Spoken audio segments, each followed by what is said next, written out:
It's about சினிமாவில் எந்த அப்படின்னு நினச்சி பார்க்க போகிற முடியும் பார்த்தீங்கன்னா, பிக் பாஸ் சீசன் 9 இப்போ லைவ் ஸ்ட்ரீமிங்கில் வந்து பார்த்தீங்கன்னா, திடீர்னு வந்து நந்தினி வந்து நான் இந்த வீட்டை விட்டு போகணும், எனக்கு வந்து இந்த வீட்டில் இருக்க எனக்கு நான் ஃபிட் இல்லைன்னு நினைக்கிறேன், ஸோ எனக்கு இந்த வைபே செட் ஆகலை, எனக்கு ஒரு மாரி இருக்குது அப்படின்னு சொல்லி அழுதுகிட்டே இருந்தாங்க.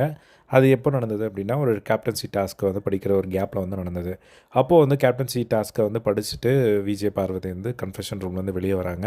அப்போ அந்த டாஸ்க்கை படிக்க போகும்போது பிக் பாஸ் வந்து ஒரு நிமிஷம் இருங்க அப்படின்னு சொல்லிட்டு விஜய் நந்தினியை வந்து உள்ளே கூப்பிடுறாங்க, உள்ளே வாங்க அப்படின்னு சொல்லி. அப்போ வந்து அவங்கக்கிட்ட கேட்குறாங்க, என்னாச்சு, ஏன் அழுகுறீங்க அப்படின்னு சொல்லி. அவங்க வந்து இதே காரணம் தான் உள்ளேயும் சொல்கிறாங்க, இல்லை என்னால் முடியல, இங்கே இருக்க முடியல, எனக்கு ஏதோ வந்து செட் ஆகாத மாதிரி இருக்குது அப்படிங்கிற மாதிரி வந்து அழுறாங்க.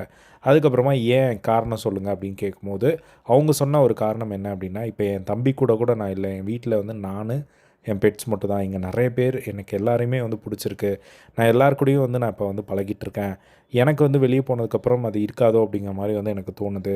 ஸோ எனக்கு சாப்பிட்றியான்னு கூட கேட்க எனக்கு ஒரு ஆள் இருக்க மாட்டாங்க, ஆனால் இங்கே எல்லாருமே இருக்காங்க. ஸோ எனக்கு இப்போது வெளியே போனதுக்கப்புறம் அந்த மாதிரி யாருமே இருக்க மாட்டாங்கள்ல, அந்த ஒரு தனிமை வந்து பார்த்திங்கன்னா அவங்க பயங்கரமாக ஹிட் ஆகிருக்கு அப்படிங்கிறனால அதை யோசிச்சு வந்து அவங்க அழுதுட்டு இருந்தாங்க. அதுக்கப்புறம் பிக் பாஸ் வந்து கரெக்டான ஒரு அட்வைஸ் வந்து கொடுத்தாரு. நீங்கள் இந்த மாதிரி அழுதுட்டு இருந்தீங்க அப்படின்னா எப்படி, இப்போ வந்து நீங்கள் சொந்தங்கள் யாரும் இல்லைன்னு சொல்கிறீங்கல்ல, இப்போ இந்த பிக் பாஸ் வீட்டில் 2-3 நாள் தான் ஆயிருக்கு, இன்னும் இந்த பிக் பாஸ் வீட்டில் நீங்கள் உண்மையாக இருந்தீங்க அப்படின்னா உலகம் ஃபுல்லாக இருக்கிற தமிழ் நெஞ்சங்கள் உங்களை வந்து சொந்தங்களாக வந்து ஏற்றுப்பாங்க.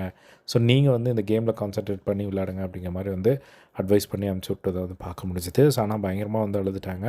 அவங்களுக்கு சம்திங் ஏதோ ஹிட் ஆகிட்டே இருக்குது அப்படிங்கிற மட்டும் நல்லாவே வந்து தெரியுது. ஸோ இதுதான் வந்து பார்த்திங்க இப்போ நடந்தது கன்ஃபெஷன் ரூம்குள்ளே. ஸோ எனக்கு தெரிஞ்சு அவங்க திரும்பவும் அது ஞாபகம் வந்துச்சு அப்படின்னா கொஞ்சம் கஷ்டம் இருக்கிறது. பட் அவங்களுக்கு இவங்க உள்ளே இருந்து அவங்க மக்களை சம்பாரிச்சிட்டு போனாங்க அப்படின்னா நல்லது. ஏன்னா அவங்க தனிமையை பயங்கரமாக வெறுக்கிறாங்க அப்படிங்கிறது மட்டும் நல்லாவே வந்து தெரியுது. ஸோ இதுதான் வந்து போயிட்டுருக்கு. ஸோ இதை பற்றி உங்களோட ஒப்பீனியன் கமெண்ட் பாக்ஸில் ஷேர் பண்ணுங்கள். இதே மாதிரி எல்லாம் பிக் பாஸ் லைவ் அப்டேட்ஸ் தெரிஞ்சுக்க நம்மளோட சேனலை சப்ஸ்கிரைப் பண்ணி சப்போர்ட் பண்ணுங்கள். தேங்க்ஸ் ஃபார் வாட்சிங். பை.